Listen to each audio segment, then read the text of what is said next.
faithfully delivering value by interpreting great books from around the world. Hi, this is Sally's Book Talk. So today we're diving into a book titled Interpreting Socrates. Ancient Greece is the cradle of European civilization, where many great philosophers were born. Among them, the most influential to later generations are the three great sages of ancient Greece: Socrates, Plato, and Aristotle. Among these three, Socrates was Plato's teacher, and Plato was Aristotle's teacher. It's precisely these three who achieved the most brilliant intellectual accomplishments in ancient Greece. Today, we'll focus on the first of the three sages, Socrates. Socrates' status in Europe is akin to Confucius' status in China. He's revered as the sage of ancient Greek philosophy and the founder of Western philosophy. To understand ancient Greek philosophy, you must first know Socrates. So, what kind of person was Socrates really? Um, and what profound impacts did his ideas have on later generations? The book we're discussing today will answer these questions one by one. The author of this book is Christopher Taylor, a researcher and philosophy lecturer at the University of Oxford in the UK, specializing in ancient Greek philosophy. Next, we'll explain the main content of the book through two questions. First, what exactly was Socrates like as a person? Second, what are Socrates' philosophical ideas that had a major impact on later times? All right, let's start with the first question. What was Socrates like historically? Understanding Socrates' life, especially his early years, isn't easy because he was a late bloomer. In his youth, he wasn't famous. Few knew him, and he left no writings or autobiography during his lifetime. Therefore, records of his life before 30 are scarce and not necessarily reliable. It wasn't until after Socrates' death that his two disciples, Plato and Xenophon, recorded much about him, but these accounts only cover his life after age 30. For example, Plato in The Apology of Socrates and Xenophon in Memorabilia have many records of their teacher's life. From existing sources, we can only infer that Socrates was born around 469 BC in Athens. His father was a stonemason, his mother a midwife, and Socrates worked as his father's assistant and as a stonemason himself. It is said that he married two wives, but both had bad tempers, so his family life wasn't happy. And in 432 BC, the Peloponnesian War broke out. This war is known as the Ancient World War of Europe. It was actually a conflict between the Athenian League and the Peloponnesian League. By this time, Socrates was already in his 30s, and he enlisted to fight. It is said that he was brave and skilled in battle, even risking his life to save many comrades. However, these are just legends. There are no exact historical records. For example, some say he saved the life of his disciple Xenophon. But now, upon research, people have found that Xenophon was only 6 years old during the war, making it unlikely for him to be Socrates' comrade. The lack of historical records casts a mysterious aura over Socrates' early life. However, we know more about his later life because he gradually became famous. After the war ended, Socrates returned to Athens, now over 40 years old. Due to his peculiar appearance and eccentric behavior, he slowly became known among the citizens of Athens. If you've seen statues of Socrates made by later generations, you'd surely be impressed by his bald head, bulging eyes, thick lips, and bulbous nose. But what impressed people even more was his eccentric behavior. In today's terms, Socrates was a fitness enthusiast. Although he was short in stature, every day before dawn, he would go out running and exercising, making him very strong. However, he wasn't particular about his appearance. He dressed shabbily and often walked around barefoot with swagger. Wherever there were crowds in Athens, you could find Socrates. At that time, many comedies performed in Athens, such as Aristophanes' play The Clouds, featured Socrates' bizarre looks and behavior as a selling point, and these comedies became popular hits. Although many Athenian citizens saw him as a strange outsider. Socrates gradually gathered a large following, especially young people seeking knowledge, because Socrates enjoyed giving public speeches and debating openly with others. After listening, people thought Socrates knew so much and considered him the wisest person in Athens at the time, willing to heed his teachings. But after all, tall trees catch the wind, and with many mouths chattering, this also brought Socrates to a fatal end. In the summer of 399 BC, the 70-year-old Socrates was accused of two main charges. First, they claimed he refused to acknowledge the gods recognized by the Athenian city-state and sought to create new gods. Second, they believed Socrates corrupted the youth. Athens was quite democratic at that time. When anyone was accused, a citizen assembly would be convened where both plaintiff and defendant presented arguments through fierce debates, and finally, a jury of 500 members voted on guilt. Socrates' trial naturally involved intense debate.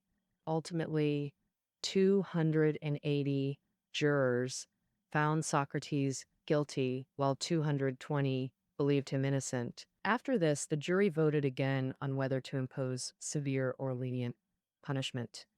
Those favoring severe punishment, including execution, formed the majority. A month later, Socrates drank poison and ended his life.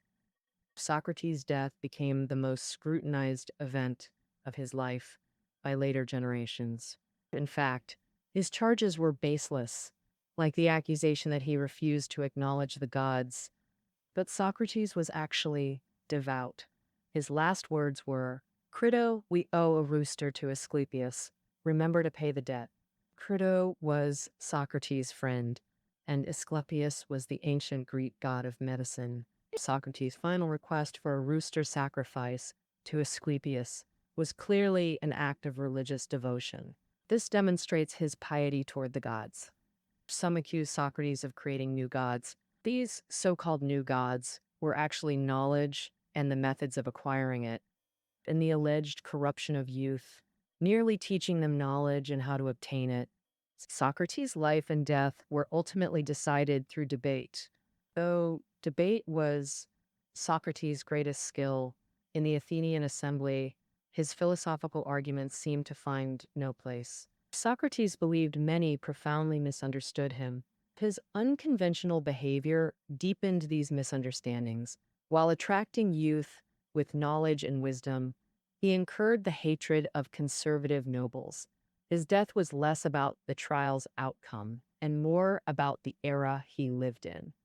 Given the misunderstandings around his ahead-of-the-time ideas, what were Socrates' revolutionary thoughts? Now, let's move on to the second question for today. Although Socrates is known as the founder of Western philosophy, he wasn't the first philosopher in ancient Greece. The philosophical studies before Socrates are collectively called pre-Socratic philosophy. During this period, many philosophers emerged, focusing mainly on two areas.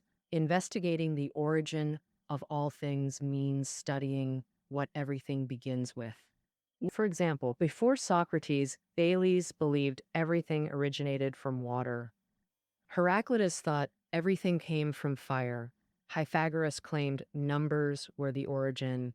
Democritus believed atoms were the fundamental substance, and so on.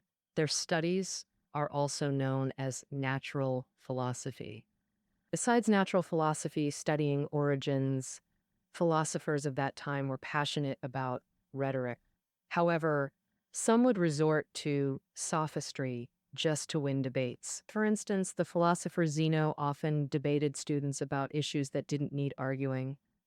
Like when Zeno said, "A flying arrow is actually motionless because at every instant it has fixed shape and position. Since it doesn't move in any instant, we conclude the arrow doesn't move." The arrow paradox essentially confuses time and instance, these two concepts. Although Socrates knew natural philosophy and rhetoric, his focus differed fundamentally from previous philosophers. Socrates cared more about human issues than natural ones. And on the lintel above the Greek temple of Delphi, there's an inscription, "Know thyself." Some researchers believe this phrase was actually spoken by Socrates. The pursuit of self knowledge was Socrates' lifelong spiritual quest. Actually, Socrates wasn't the first to make humanity a central philosophical topic.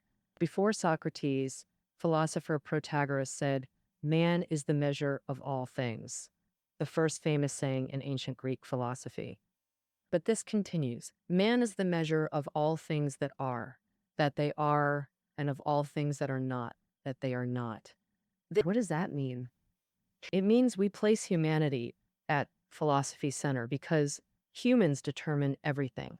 How humans perceive external things is how they are. What we perceive exists. What we don't perceive simply doesn't exist. This is a typical example of subjective idealism. Socrates' focus on human issues differed from Protagoras. He emphasized introspection more than the relationship between humans and external things. Simply put, his central question was, "Who am I?" considered one of modern philosophy's ultimate challenges. The main reason Socrates is called the founder of Western philosophy is that he was the first to seriously contemplate this question. So, what conclusions did he reach through his contemplation? First, he acknowledged his own ignorance. Socrates said he knew nothing except that he knew nothing. This was his first step in self knowledge. Many at the time considered Socrates the wisest philosopher. How could he be ignorant? Actually, to Socrates, knowledge wasn't experience, skill, or sensation, but universal principles beyond appearances, what we might call paradigms. How to understand this? For example, we see water flowing in the sea, rain falling from the sky, humans perspiring. These are natural phenomena, not true knowledge. That the ancient Greek philosopher Thales used such observations to propose all things originate from water, an attempt to uncover universal knowledge. Of course, modern science tells us everything is composed of atoms. This is true abstract knowledge with universal applicability. Socrates believed only gods possessed universally applicable knowledge. Humans remained ignorant, with a long, difficult path to enlightenment. Though the road ahead was long, Socrates maintained people could continuously seek and acquire knowledge. Earlier, we mentioned man is the measure of all things, meaning different people see different truths with no objective knowledge or universally agreed truth. Socrates disagreed. He believed objective truth exists, the very basis for pursuing knowledge. Whether you seek it or not, knowledge remains unchanged. So, what knowledge should people seek first? Since Socrates focused on humanity, what conclusions did he reach through rational examination of human nature? Socrates taught us that virtue is knowledge. Here, virtue refers to moral character and ethics. The virtues spoken of by ancient Greeks can be understood as moral excellence, good ways of conduct. So, this statement can also be phrased as virtue is knowledge. What does this mean? Socrates said, "The unexamined life is not worth living. Examining oneself is the realization of self-worth and the pursuit of knowledge." Why? In Socrates' view, while each person's body differs, the virtue given by the gods is the same for all. It's human nature. Everyone should pursue their own virtue, which is knowledge about oneself. On this level, virtue and knowledge are consistent. The process of pursuing self-actualization is the process of seeking knowledge. Maintaining rationality is crucial in pursuing knowledge and virtue, because in human nature, besides rationality, there is greed. Imagine if you indulge in wine and sensual pleasures all day. Not only would it be hard to recognize true virtue, but you'd lack energy to pursue knowledge and virtue. Here, Socrates wasn't advocating asceticism, but moderation, whether sexual desire, desire for recognition, etc. One must practice self-control, a manifestation of rationality. So how should people seek knowledge and virtue? The method Socrates used himself and taught his disciples was the Socratic method of elenchus, questioning. What is the Socratic method? It's a method of investigating truth through continuous questioning. This method is still frequently used in court trials and debates today, as we mentioned earlier. We mentioned that pre-Socratic philosophers like Zeno uh, were passionate about rhetoric, but he focused more on proving his arguments, like demonstrating why a flying arrow is motionless. Socrates emphasized interaction. Through constant questioning and reflection, truth naturally emerges during debate. In Plato's records of Socrates' thoughts, most are presented as dialogues between Socrates and his disciples. For example, when Socrates discussed what courage is with a soldier, he asked, "What is courage?" After thinking, the soldier said, "Courage is holding one's position under difficult circumstances." Socrates then asked, "If a strategic retreat is needed, is holding the position still called courage?" The soldier replied, "If you still hold the position, then that's called foolishness." Socrates continued asking, "So do you agree that courage is neither holding the position nor retreating?"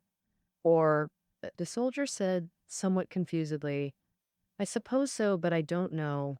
Socrates said thoughtfully, "Actually, I don't know either. Perhaps you could put your mind to work and think about it. What else do you have to say on this?" The soldier thought seriously. Socrates said, "Yes, I can put my mind to work. That's what I meant." Socrates then continued to the soldier, "So perhaps we can tentatively think that courage is actually maintaining calm in difficult times and making the most correct judgment." At this moment, the soldier had an epiphany. Socrates' questioning truly gave him a deeper understanding of courage. This is Socrates' method of inquiry for knowledge and virtue, the allentius. Because his mother was once a midwife, Socrates gave this method an interesting name, maieudex. But here he's assisting not newborns, but knowledge and truth. The allentius method was welcomed by those who love seeking knowledge. But it also made many ignorant and arrogant nobles very annoyed when questioned repeatedly. And even many common people thought he was quite talkative. His constant chatter about seemingly simple questions was one reason why many voted to convict him during his trial. Besides this, Socrates also emphasized teaching by example, because pursuing knowledge is pursuing virtue. Therefore, Socrates believed that a knowledgeable person is also virtuous. So-called wise men should possess virtue and be role models for others to emulate. This is equivalent to what the Chinese call unity of knowledge and action. Socrates not only said this, but also acted accordingly. Socrates gathered many disciples around him, drawn not only by his profound thoughts, but also by his exemplary conduct. Socrates always acted virtuously. His virtuous actions were not only in daily life, but also in his life and death decisions. Why is that? After Socrates was sentenced to death, the Athenian city-state was about to hold a religious festival on the island of Delos. To ensure the purity of the ceremony, no executions could take place for a month. Although misunderstood and hated by some, Socrates also had many friends, students, and followers. Visitors to his prison cell were endless, including Plato and others who urged him to escape and offered to help. In fact, Socrates had a great chance to escape. According to Plato, even Athenian authorities tacitly allowed Socrates to escape, since executing such a famous figure would embarrass them. But Socrates refused to flee, thus fulfilling his own definition of courage, maintaining calm in hardship, making the right judgment, and abandoning fear of death. Through calm and rational thought, Socrates concluded that while the assembly sentenced him to death, he believed himself innocent. Fleeing would be morally wrong. He couldn't change the unjust verdict, but he wouldn't combat evil with evil by acting against his virtue. One could say Socrates faced death to practice his philosophy. teaching his disciples their most vivid lesson through example. This is also why Socrates earned respect from countless later generations. Having covered the book's second question, Socrates' influential philosophical ideas, we see how his know thyself approach differed from pre Socratic philosophy, leading to virtue is knowledge. In pursuing truth and teaching, Socrates used the Cass method and emphasized leading by example. Starting with him emerged two giants of Greek philosophy, Plato and Aristotle. His ideas also became among the earliest origins of modern rationalist ethics and dialectics. For over 2 millennia, people haven't forgotten Socrates, not just as a philosopher, but as someone striving to pursue his true self. He dared to admit ignorance while actively seeking truth. He controlled sensory desires to rationally analyze the world. He united knowledge and action, embodying virtue.